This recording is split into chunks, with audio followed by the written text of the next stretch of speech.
Welcome back to the Montgomery Companies podcast. I'm your host, Jordan Montgomery. We're glad that you're with us for another powerful and impactful episode.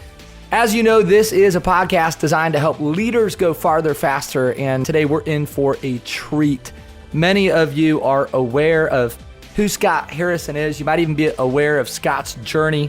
It's a fascinating one. It's one that is still under construction, but this guy just has just an incredible story from having success in different spheres of life. He is really a powerful force for good, and I'm going to tell you about Scott as he joins us in today's conversation. Scott was recognized in Fortune magazine's 40 Under 40 list, the Forbes magazine Impact 30 list, and was recently number 10 in Fast Company's 100 most creative people in the business issue. He's currently a World Economic Forum Young Global Leader. Scott and his wife, Victoria, have 2 children, Jackson and Emma. He's the author of the best-selling book, Thirst, a story of redemption, compassion, and a mission to bring clean water to the world. This is a fun one. Barack Obama called Scott Harrison the kind of change that we need more of. From nightclubs in NYC to living a life on a mission in third world countries. Man, your story is amazing. We're honored to have you. God bless you. Thanks for being with us. Scott Harrison, welcome to the show. All right. Thanks for having me. This will be fun. This is great. I want to give a shout out to Brad Lomenick, who formally connected us. We share some friends in common, Brad Lomenick, David Nurse. And man, these guys can't say enough good things about you. And I want to specifically highlight just the transformation in your life. You didn't start out wanting to bring clean water to third world countries. You actually started out running nightclubs in NYC. You have a unique family story where you had a mom with some health issues. Can you just bring us back to maybe the early days of life for Scott Harrison? Yeah, well, I think maybe my life was in 3 chapters. So I'll start with growing up. I was born into a middle-class family. Dad was a business guy. My mom was a writer. And when I was 4 years old, moved into this very ugly gray house in South Jersey in a kind of very ordinary neighborhood. And the house that we had just purchased and moved into in the dead of winter had a carbon monoxide gas leak. So we all start getting these weird symptoms. You know, the windows are all closed. My mom is unpacking boxes and she's spending 24/7 in the house. I'm going to school. My dad's going to work. And on New Year's Day, 1980, my mom walks across the bedroom and she crumples to the floor. And she was kind of the proverbial canary in the coal mine, which then led to a series of blood tests, the discovery of carbon monoxide in her bloodstream, and then the discovery of the carbon monoxide leak. And my dad and I bounced back. So we had some health symptoms and some problems, but mom never bounced back. And from the age of 4, it's funny, I just realized this like 2 years into COVID, but my mom started wearing an N95 mask when I was 4. And I never really saw my mom's face, you know, from that point on. She was constantly masked really until the end of her life because her immune system shut down. So what the carbon monoxide did was just irreparably damaged her immune system's ability to fight off anything chemical. So soap would make her sick, perfume would make her sick, car fumes would make her sick. She was so sensitive that the ink from a new book would make her sick, or the ink from a magazine. So, you know, I remember this vivid childhood memory of mom, the journalist, still wanting to read, but we would bake her books in the oven, or we would lay them out in the grass in the sun for a few days to kind of, you know, outgas that. So I'd flip the pages and I'd put it back in the oven. I'd flip some more pages and put it in to kind of outgas that smell. And my mom was living in a room that was covered in tinfoil, sleeping on an army cot that was washed 20 times in baking soda. And then I would kind of knock on her door. She would open the door wearing a mask, wearing cotton gloves so as not to touch the book's print. And then she could slip the book into a special cellophane bag and read. So it was a weird childhood. Wow. They made a film about this called Safe with Julianne Moore. And, you know, in some ways it was like Bubble Boy as well. A very different kind of film. That's wild. Only child, you know, raised in the church, playing piano on Sunday, taking care of mom. If you'd asked me what I wanted to do with my life, I would have said, I'm going to be a doctor so I can cure mom and other people like her. So that was kind of act 1. Yeah. Didn't smoke, didn't drink, didn't sleep around, didn't cuss, you know, good Christian kid. Well, and then New York City happens. your life takes a turn, right? But before we talk about the turn, because you've really devoted your life to service, so there's some foreshadowing of your story for our listeners. Do you think there was any connection to like having to be there for your mom and serving your mom that maybe kind of came full circle later in life? Like, what did you learn just from being a young child, having to take care of mom and tend to her? Well, I liked being needed. So, I had a lot of confidence growing up as a kid because I was able to do things maybe a little before their time. I had this essential role as the only child, as a kind of co-caregiver with my father. And, I got a lot of independence out of that growing up. And, at that time, it was all kind of, I'm going to be the good Christian kid. I'm going to go be a doctor. And, I took a pretty long 10-year detour away from that, but really did come back full circle, I think, in a much different way, being able to opt back in as an adult without being told what to do. Yeah. I'm an Enneagram 8. Yeah. So, I see that in you, man. I don't really man. like being told what to do. I see that in you. And I know a lot of 8s. I'm a 3, but I have many friends like you. And let's move on to kind of the second chapter, right? So we got early childhood is kind of the backdrop for the first chapter where you learned about service and being of service to others. In the second chapter, you actually become one of the top promoters in New York City. You're involved in some nightclubs, and you became a well-known source of promotion in entertainment. And I'd love for you to just talk to us about how you went from like being the good, Christian kid that never got into trouble to all of a sudden being like this figure in a world of entertainment and partying. Well, I think I woke up at 18 and said, now it's my turn to break all the rules. I don't want to be told what to do. I am an adult now, and I'm going to assert my independence and move to New York City. I initially was in a rock band.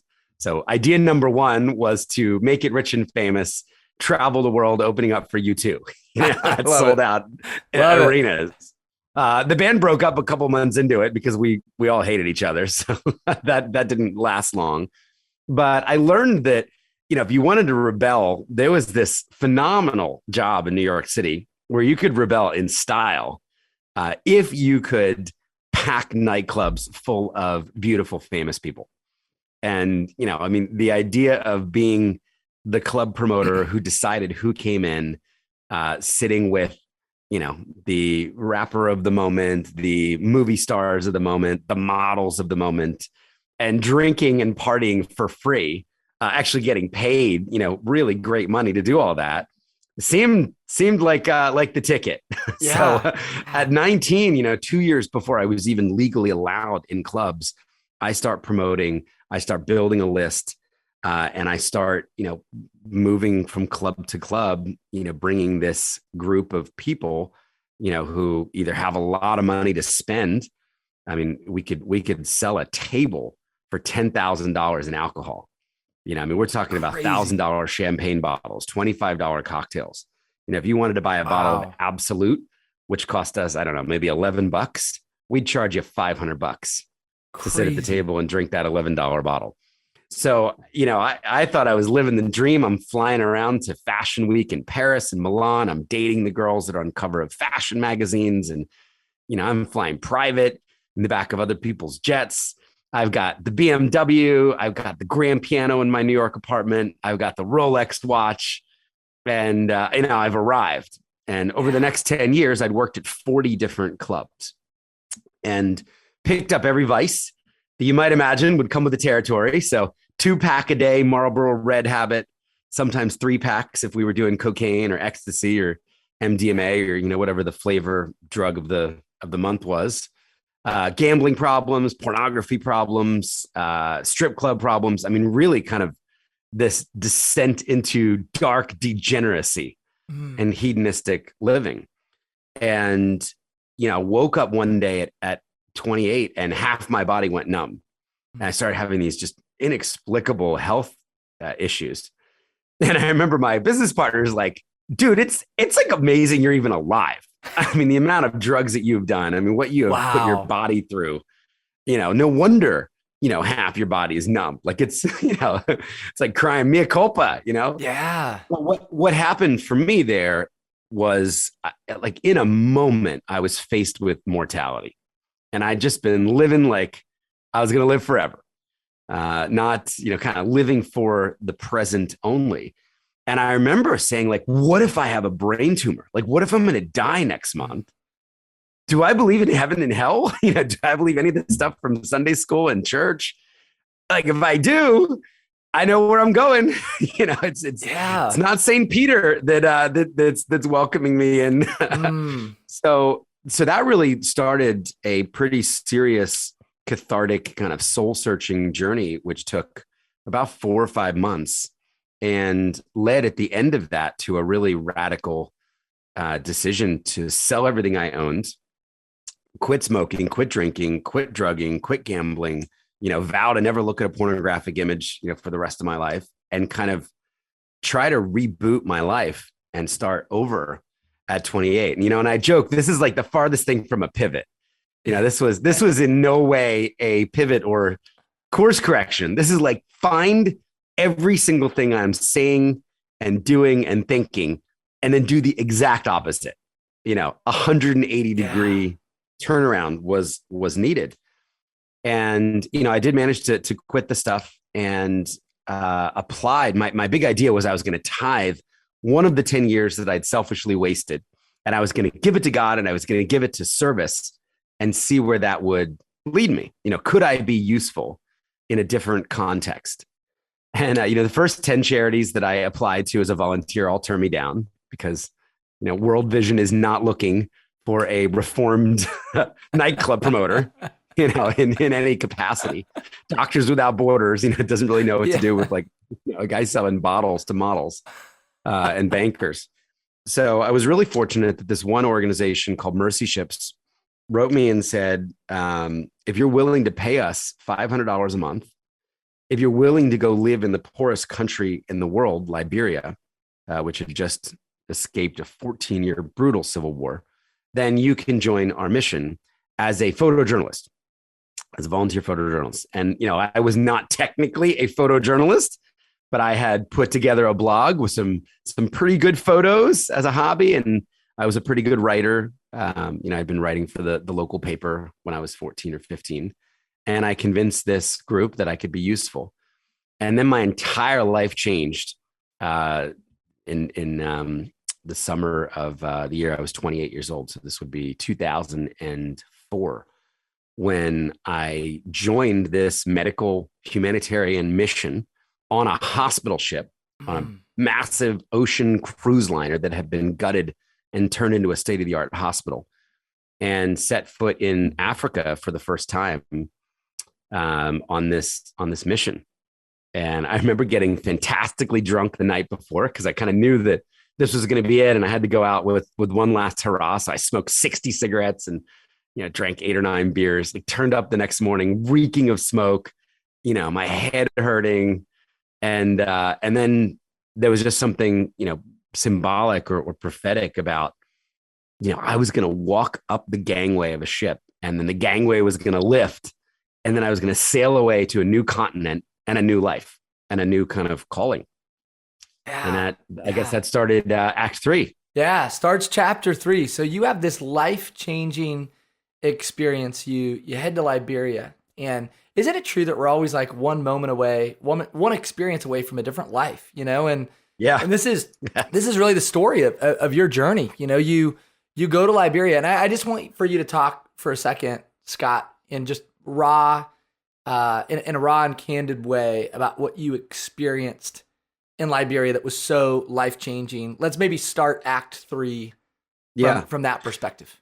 Well, so the ship that I was living on, there are about 350 volunteer crew, many of them medical crew, doctors, surgeons, nurses.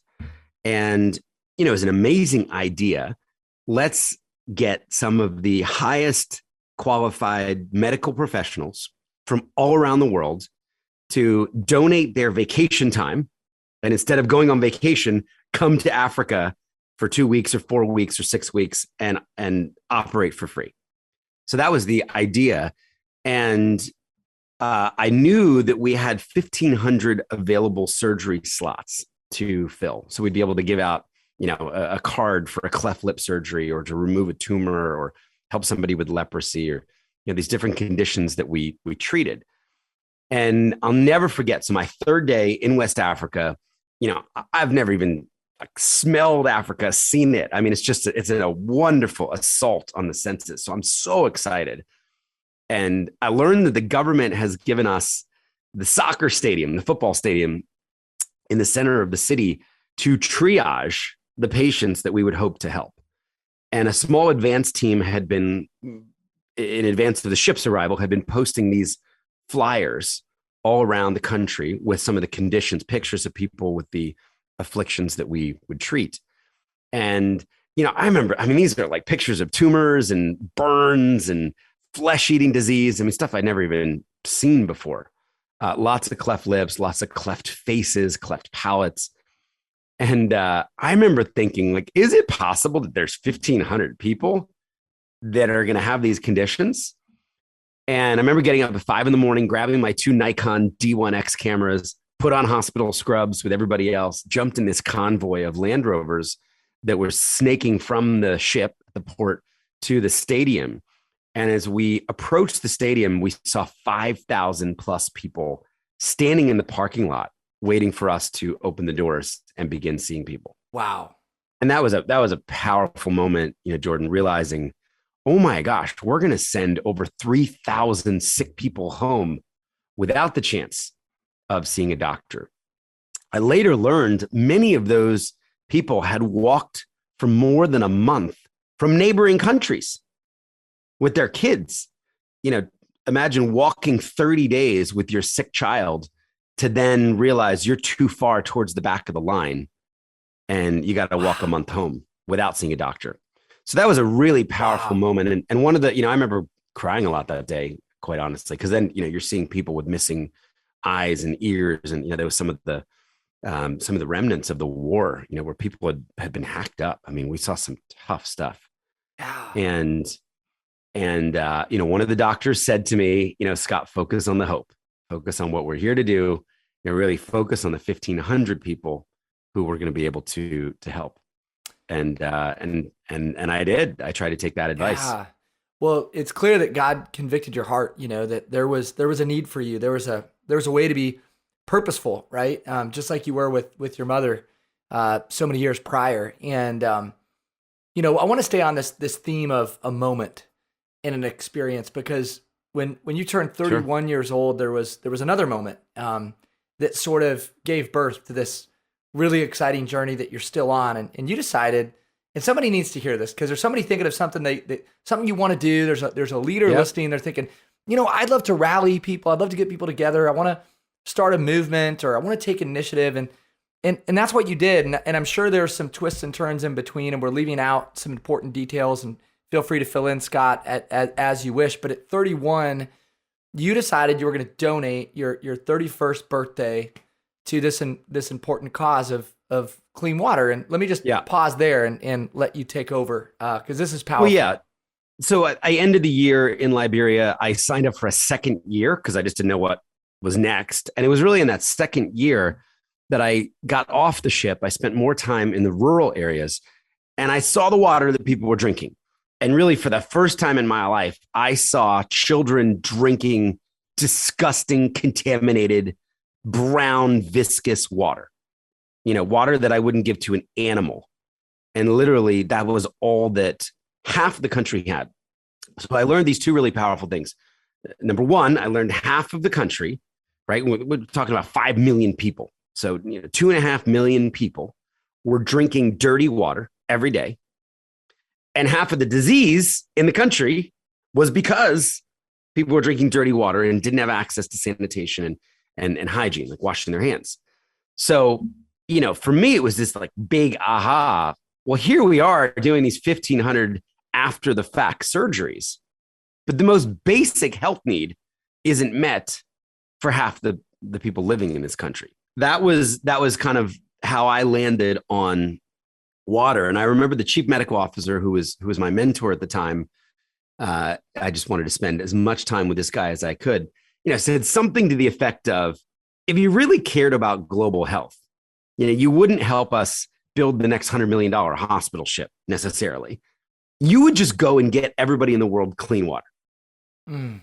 So simple. Like you'd be the greatest doctor that the world had ever seen if you just got every human on the planet the most basic need for health and for life. And I don't know, Jordan. I mean, I was 30. There was something so simple about that idea. I'm like, well, okay, I'm going to try. Yeah, I'll go back totally. to New York City and I'll try. Totally. So that was kind of the backdrop. And then I was about to turn 31. And I said, all right, well, I'm going to start a charity. I'm going to call it Charity Water because that was the only idea I had. A charity that helps people get water. And how am I going to raise money? And the first thing I did to raise money was get a nightclub donated, get open bar donated, and then invite everybody that I knew to come to my 31st birthday party. But they had to donate at least $20 at the door to get in.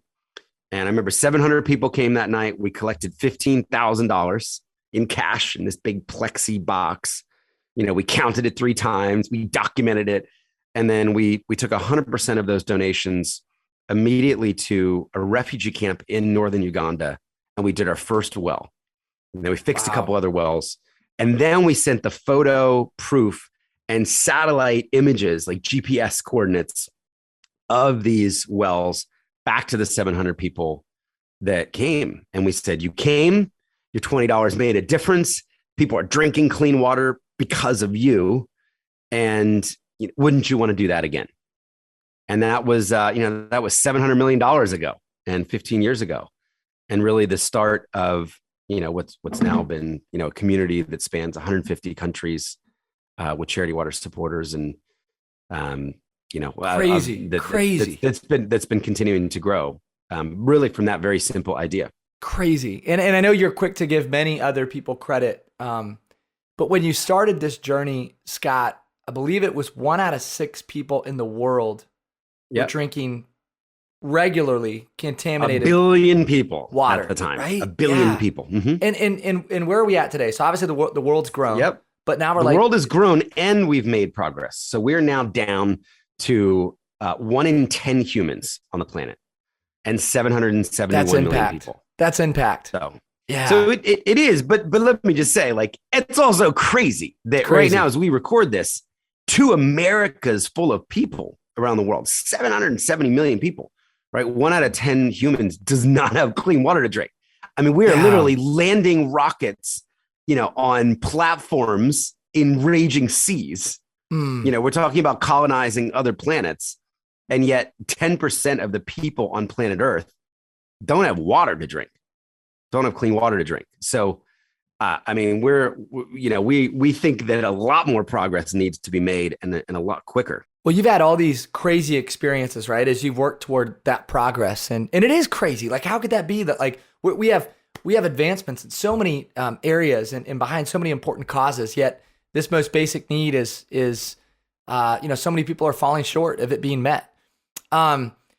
You've been able to experience like some crazy miracles. There's some radical stories that have both been inspiring, but also very convicting. You met a young girl kind of after the fact. You actually met her in maybe sort of a unique way and heard about her story. She was 9 years old. Her name is Rachel. Yep. And I want you to tell this story because this is inspiring. It's a bit hard to hear, but it's really inspiring. And this is a podcast where we help leaders take action. And I think this is going to move some people. So can you tell us about Rachel, Scott? Well, maybe just going back a little bit to the backdrop of that. So Charity Water started with a birthday party, which was a very simple action, right? Anybody could do that. Like, hey, I'm having a party and don't bring me any gifts. Just make a donation to a cause I care about. So that was day one of Charity Water. Started with $15,000. And the next year, I said, well, how do we improve on this? I don't really want to ever throw another party again like this. Just the nature of that is not scalable. But what if I kind of kept with the birthday idea and I donated my birthday and I told everybody, stay home, no party. I don't need a tie or a wallet or a gift card, right? I've got everything I need. What if I could donate my birthday and other humans would get clean water as a result of that. So I kind of came up with this idea of donating your birthday, or, give up your birthday. And then I thought the sticky marketing idea would be that I'd ask for my age in dollars. So I'd ask for $32 from everybody I knew.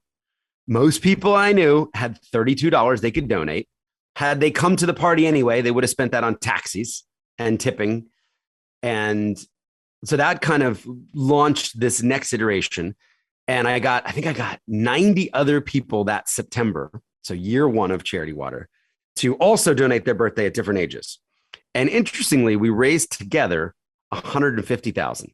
So we 10x'd the individual partner, the individual party, with no cost. Then a little later, Rachel heard about this idea, and she was 8. And she decided her church had raised a bunch of money in Seattle. I'd gone out to speak at the church, and she was in the audience. And at the end, I kind of was challenging everybody. Hey, you all have a birthday. One simple thing you can do is donate your next birthday. So Rachel donates her birthday, and she set a goal of $300, which at the time would help 10 people get clean water to drink. And she donates, she cancels her birthday party. She doesn't accept any gifts. And she's asking for $9 donations. She raises $220. So she falls short of her goal, and she's bummed out. And, tells her mom something to the effect of, I'm going to do it again next year, and I'm going to try harder. Well, a couple weeks after her birthday campaign, she's killed in a terrible car crash. And there was a 20-car pileup on the interstate. She was the only fatality when a tractor trailer lost control and slammed into the back seat, crushing her in the back of her car where her mom was driving and her sister was in the front.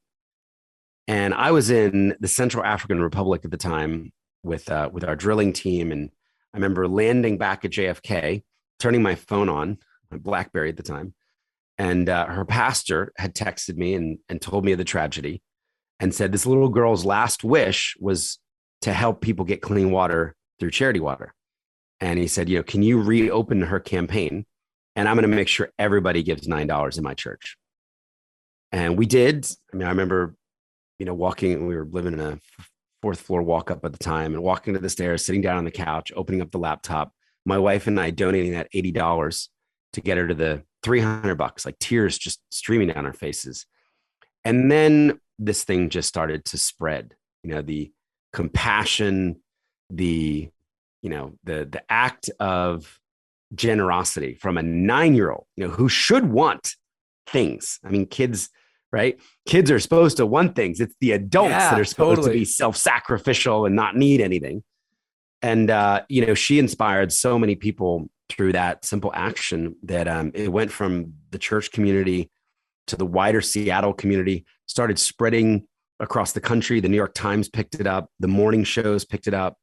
And then it started spreading through Europe and down into Africa. And people in Africa started donating $9 for this little girl that wanted to help people like them in their country get access to clean water. And she wound up raising $1.2 million in the aftermath of her death.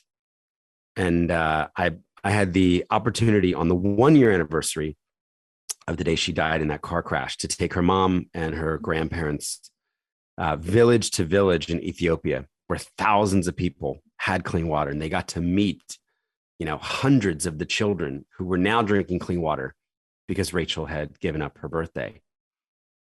One of the coolest things about how the story ends, or really doesn't end, is a few years later, we looked at that donor list and we saw that so many people that had given to Rachel's campaign then also followed her lead and donated their birthdays, that another $2 million was raised. Wow. So, from a seed of, from a vision of $300, again, she had to take the action. She had to actually do it. Over $3 million was raised from that, impacting over 100,000 people with access to clean water. So, well, and Scott, your faithfulness, as a part of that story, and how God's used you, right? The power of small moments and the power of transformation and experience. And you go back, you work backwards, right? And you start to think about, well, if I wouldn't have gone on the trip to Liberia, had I not had this moment where I read A.W. Tozer because my dad gave me a book and I had this sort of life-changing, moment. Just really cool, man, just to think about the impact of your story and the power of all these small moments. I want you to make this real for us. Because I want you to maybe just tell one more story, and then we're gonna get into some application before we land the plane. This work is I think at points in time maybe it's even been more real for you than what you were prepared for. You met a man in Ethiopia that told you a really powerful story about a young woman who spilled some water. I'm gonna pause there and let you take over. This is really powerful. Could you fill in the rest of the story? Yeah. So I mentioned 771 million people don't have water, and that's a number that's really difficult to connect with. It's also, it's difficult to connect with any mind-numbing global statistic. It's even more difficult because, I'll dare say 99.9% of the people listening have never had to drink dirty water in their whole life. So you actually never had the experience of 10% of the planet. You're in the 90%. You were born into that. Right. You've never walked 6 hours for water. Right. So, you mentioned Ethiopia. So I've been to Ethiopia 31 times now. This is a country I know well. I love. We've invested a lot of money there for millions of people over the years. And on one of these trips, I remember I was staying in a crappy, like $6 a night hotel room, pretty deep up in the north. And this hotel owner recognized me and came out and said, "Hey, let me tell you the story." He said, I'm from a village. It's very remote. It's hours from here. And he said, all the women would walk for water when I was growing up. And he said they'd walk 8 hours, and you're thinking kind of 4 hours out and 4 hours back to, some faraway source. And he said, there was this one woman in my village at the end of her 8-hour walk, right before she reached her home, she slipped and she fell and she spilled all of her water. She stumbled on the path and she was carrying the water in this clay pot, which was also a valuable asset of the family. So she watches her pot smash. She watches 8 hours of work undone. And he said, she took a rope and she climbed a tree next to this path and she tied a noose around her neck. She tied it to the tree and she jumped. He said she hung herself. And then he said, the work you're doing is important. And he walked back into the kitchen. I remember thinking, BS, no way. You tell the international aid worker a shocking story, right? This is kind of urban myth. So I went back to New York and I remember sharing it with my wife and, it just nagged at me, Jordan. I remember writing an email to our local partner. I said, hey, if you go back to that hotel, find out where this guy's village is. You do me a favor. Will you make the 3-hour trip and tell me if this story's true? And a couple weeks later, I got an email back saying, yeah, I visited. And the woman's name was Leta Kiros Hailu. And then I remember, it just came at a time where I also needed to kind of emotionally, viscerally reconnect with the work. I've been doing a ton of domestic travel. I've been doing a lot of speaking and fundraising. And I asked my wife, I said, how do you feel if I just live in this village for a week, completely off the grid? There's no cell coverage or anything like that. And I'll hike out there. And my wife said, fine. So I wound up flying back to Addis and flying up to the north. Turned out it was a 9-hour walk, not 3 hours. Wow. And finally arrived in the village, found about 3,000 people living on a plateau with no water. And I spent the next week learning about the conditions in the village, learning about Leta Kiros's story. And I met her mom. I met her best friend who walked with her that day. And there's a fork in the road, and her friend headed towards her house, and Leta Kiros headed towards her house. And finally, I saw where they got the water, which was this terrible source. It wasn't even clean, at the bottom of a ravine, a steep ravine. And at the end, they took me to the tree where they found her body, right next to this path. And, I remember I didn't know until I got there. I'd assumed that this was a woman at the end of her life that had been walking her whole life and just grew weary. What I found out when I got to the village and lived there for a week was she was 13 when she died. She was a teenage girl. And, there was this frail tree, that barely looks like it would even hold a 13-year-old's body. And I remember asking her friend, why do you think she killed herself? Like, why not go back for water the next day? And her friend, this was all translated, but her friend said, shame. Shame. She would have been ashamed to face her family, because not only had she spilled the water that they needed, she had broken the clay pot, which was this valuable asset. And in desperation, this 13-year-old girl, hung herself, and the elders found her swinging from a tree. I remember visiting her grave, which was this pile of rocks behind a church, and talking to the priest who gave her funeral service. And I came back from that trip fired up, angry, not on my watch. Like, not on my watch are children, hanging themselves from trees, if I can do anything about it. And, that was a real animating factor to get on the next 500 planes and, go make the next 500 speeches.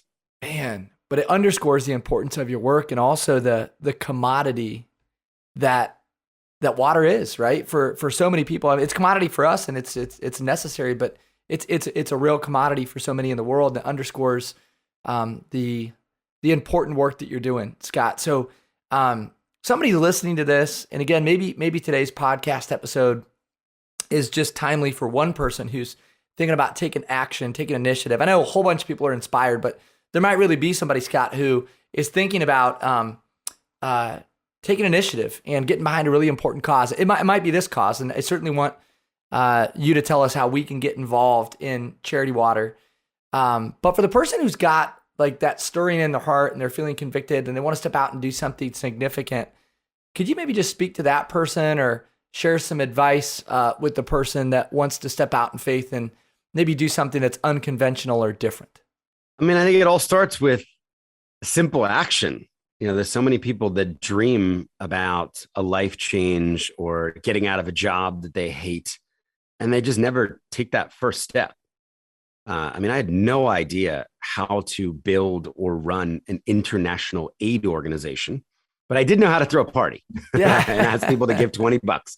And that felt achievable. And when we had that first $15,000, then we raised 50, and then we raised 100. And then, then we built a website and we started taking donations. So, if I think of the early days of Charity Water, it was a flurry of activity, right? It was idea to action in such a short cycle, and not everything worked, but we kept stumbling upon things that did work and did have traction, or did have product market, fit. And then we would do more of those things. So, to be honest, in the early days, they were 80 to 100-hour weeks. I wasn't married. I didn't have kids back then. Everybody was just working like crazy with passionate conviction and energy to create something out of nothing. And, one day you turn around and you're like, wow, I guess we kind of did. Yeah. This is real. Wow, we raised $100 million last year. I guess it's real. There's thousands of people working on this project around the world, but I think, it all starts with a compelling vision, or a purpose for your life, or, water was just really clear for me. Not on my watch. I was selling bottles of water for $10 in clubs. Crazy. To people who wouldn't even open the water because they were drinking booze instead. So, I feel lucky to have kind of stumbled upon the issue that I could commit a life to, or a life of intentional work towards. And then I don't know, I'm still at it. We're in year 16 now, and we're all working really hard. And I'm not working 80 hours a week anymore. I'm coaching baseball, for my 7-year-old's team. And, the rhythms are different. But, I think you really have to step out and start and try stuff. And so many people just feel paralyzed by, I have this idea, but I don't have the time, or I wouldn't know how to start. Well, I love what you said about, not really knowing how to start a company, but you knew how to throw a party. And in our organization, we always say, build the plane as you fly it. Get it off the ground. Take messy action. It doesn't have to be perfect. Done is better than perfect. And sometimes you just got to take a chance. Yeah, I mean, Seth Godin has been saying, talking about this for years. Like, ship it. Like, you just need to ship it. Yeah, come on. Even my wife coaches nonprofits now online. Yeah, and helping them market and scale. And sometimes she'll just deliberate. I'm like, just ship it. It's fine. It's good enough. In the time that you can spend to perfect something, just put it out there and now move on to the next project. How do people get involved with you? So there's some people that are inspired. You cause them to take action today. There's also some of those same people that want to get involved. They want to get behind Charity Water and be a part of the important work that you're doing to save people's lives and offer clean water to the rest of the world. How do they jump in and get involved in this important work, Scott? I think the easiest way is actually where a lot of the growth of the organization and our impact has been coming from, which is a community called The Spring. And think of this like Netflix or Disney Plus or Spotify or Amazon Prime, except you don't get anything every month. You get no music and no movies and no news and no free shipping that now is like within 6 minutes, it seems. But 100% of what people give goes directly to help people get clean water. We didn't really talk about that, but Charity Water pioneered this 100% model 15 years ago. So all of the overhead for the organization is raised separately in a separately audited bank account from 130 families. That's allowed millions of people to give in the purest way. It's incredible. So that's a really unique business model. So when people give, $30 a month or $40 a month or $10 a month, whatever they're able to, 100%, even a payback of the credit card fees incurred, 100% of what they give goes directly to the field. And look, Disney Plus went from, I think it was 0 to 100 million paying subscribers in a year. I mean, we're trying to get to 1 million to start. And surely, 1/100th of the people who could sign up for the Mandalorian or, Boba Fett or the Disney catalog could care about clean drinking water for humans, especially if they could see transparently how that money is making an impact. So there's also a great video. If you could just go to thespring.com, there's a video now there that's had like 70 million views, which is kind of a short version of the Charity Water story. And that's one way people can get involved. And then every once in a while, people will sponsor an entire community for $10,000. Someone will actually drill a whole well for 250 people. We've got a lot of small businesses do that, a lot of families, a lot of entrepreneurs. So that's kind of the next step up. If somebody's getting to the end of the year and says, "Wow, our company could help a whole village get water." Well, if you're listening to this conversation, you're driving down the road in your car, and you're listening through one of the many platforms, and you're thinking, "Gosh, I can't remember all of this." We're going to put all the links in the show notes, so you can go check out Charity Water and join the mission and the important work that Scott and his team are doing. And I love the model behind the mission, because you're right. So many people are thinking, okay, when I donate, what % of my donation actually goes toward the work? And 100% of the donation in this case goes toward the mission and toward the effort. I want to end this way, Scott. We want to honor your time, and I know we have just a few minutes left. I've heard you say this before. You said, "Don't be afraid of work that has no end." What does that mean to you? Yeah, it's from an old. It's a quote somebody sent me like close to 15 years ago from a New York City bodega window, and it's from an ancient rabbinic text. And I guess what that means to me is, some of these big problems do feel almost insurmountable at some point. Charity Water has helped 15 million people now directly get clean water. Now that's 830 Madison Square Gardens full of people, right? It's 800 stadiums full of people. But you put that against the 771, we've done 150th of the work that needs to be done. Yeah. And I think it's, what I love about that is that idea of like this never ending work and, are we ever going to get enough water to enough people? That kind of used to scare me. And then, now I find it almost exhilarating, because I imagine this day when everybody does have clean water on the planet. I mean, this is a solvable problem. Like, we can do this, and other orgs are stepping up, and governments are stepping up, and donors are stepping up, right? So we get to this day when we kind of celebrate, world water victory. are we going to drop the mic and try and go get rich? No. I mean, we would take everything we've learned over decades. We would take this generous community of donors and supporters from all around the world, right? Which would be millions, if not tens of millions strong at that time. And we would ask the question, what other good could we do? How about hunger? Are there still people that are going to bed hungry? And how about shelter? Are there people who don't have a roof over their head, who aren't safe? Let's go tackle one of these other basic needs or basic human needs. So, and I think it's really about like the intention of your life. Are you trying to use your time and your talent and your money in the service of others? Are you looking around the world saying people are needlessly suffering here in our local community, here in the global community, and I can help? Right? Well, then that never ends. There is no finish line to that. You don't ever get to drop the mic. Right. There's always need out there. And the more you give, the more you give. It's almost like becomes like the more unselfish you are, the more unselfish you become. Come on, man. It's good. The more generous you are, the more generous you become. It's like a muscle that gets worked out. So yeah, that's kind of what that means to me. So I embrace the idea of, working on a problem that, we will never reach a point on earth when no human being is suffering who we can't help. We can't stop that suffering. Amen. That's a good word. I once had a mentor who said, living is giving, and you've been living. And we thank you for your work and your service and your inspiration. And I praise God for how he's used you in the lives of many. And I know your work is far from done. So any final words that you want to share with our listeners, Scott, before we sign off? Just start.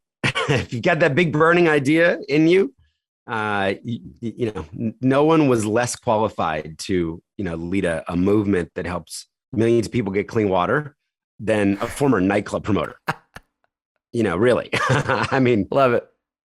So I'm a big believer in people that are driven by a passionate idea that go figure it out. A friend of mine, Marie Forleo, wrote a book, I think it was called Everything is Figure Outable. Yeah. And I love that. Like, just go figure it out. Start, learn from, the first couple actions that you took, and then modify, and then do more stuff in the service of that vision, of that clear vision.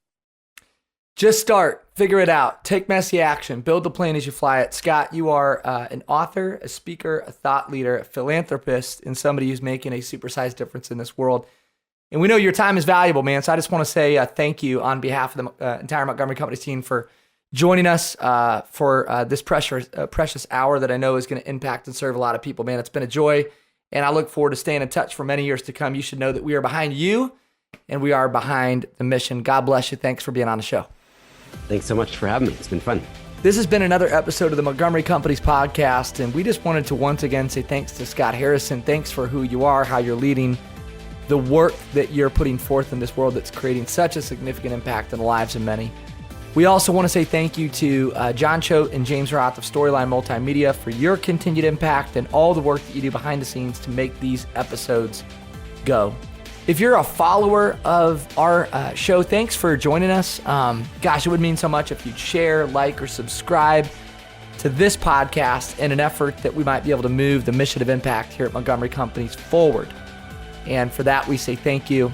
Have a wonderful day. God bless. Be you. Until next time, keep working hard.